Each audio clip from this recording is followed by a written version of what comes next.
I've been carrying that since 1946. My love story? I would say it was rather unique when you consider what took place. I think it was meant to be. My name is Reg Harrison. I had the nickname Crash. So I was actually born on a farm, nothing but grasshoppers, and the wind would blow day after day. I never really wanted to be a farmer. Excitement of being up in the air and flying, I think that was uppermost in my mind. So that was one reason why I joined up. I met a chap from Ottawa. His name was Bud Holloway. He was about 6'1" or 2", really good looking.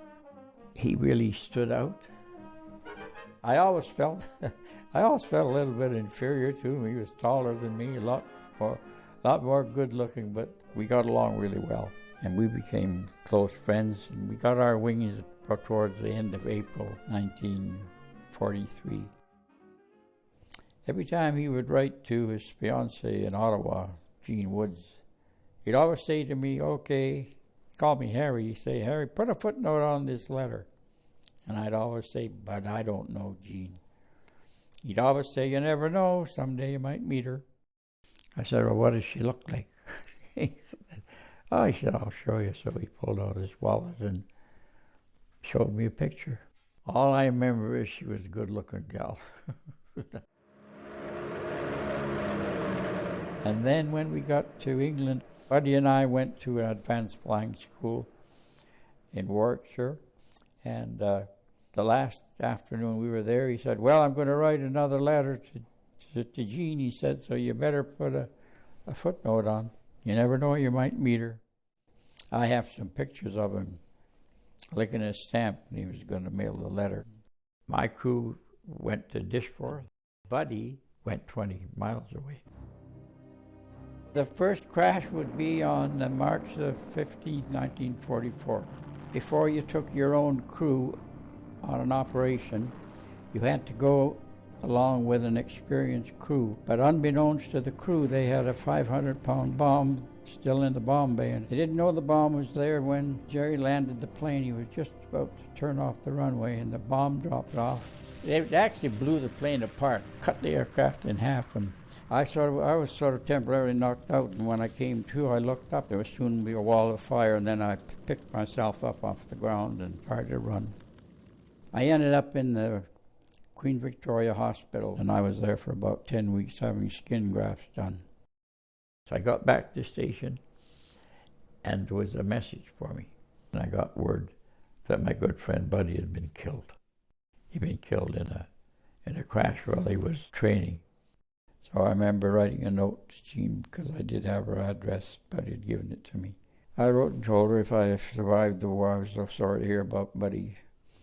If I survived the war, that I would stop and see her. One thing all pilots dread is to lose an engine on takeoff.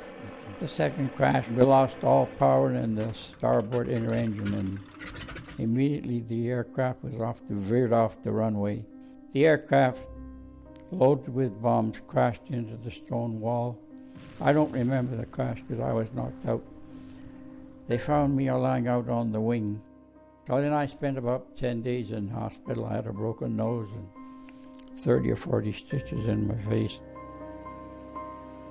The third crash, well, that's when we had to bail out. When we were just about out of fuel, I told the crew that they would have to bail out. Well, it was still raining and really dark, but they had no alternatives. The aircraft eventually crashed, and it crashed into a peat bog. The fourth crash is when we were over attacking Duisburg. That's when we got fired on by, that's what they call friendly fire. The whole left-hand side of the aircraft was peppered with holes, and I went to put the wheels down, and I only got one wheel down. The aircraft spun about 4 or 5 times and ended up on the grass.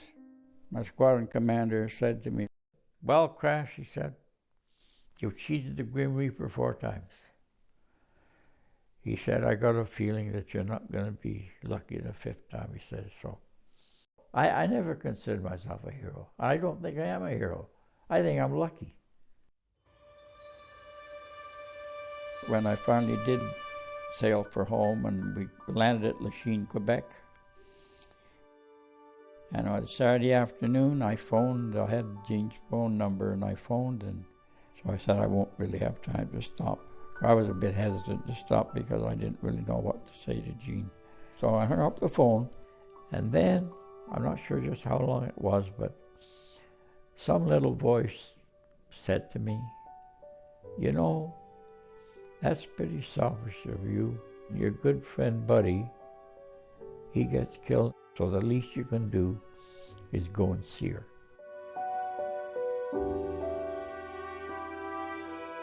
We arrived in Ottawa, several hundred people in there, it was jammed with people.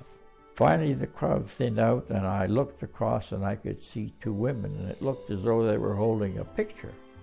I liked her as soon as I saw her.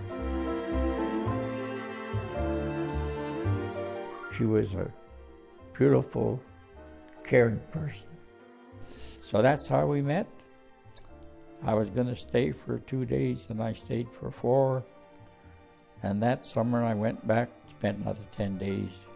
I hesitated to ask her to marry because I didn't think that I could be the same type of a husband that Buddy would have been had he lived. So I was a bit hesitant, but I got up enough courage. I often wondered if my good friend Buddy, if he had a premonition he wasn't going to come back, because he was so emphatic when he'd say, you never know, someday you might meet her. And he was right.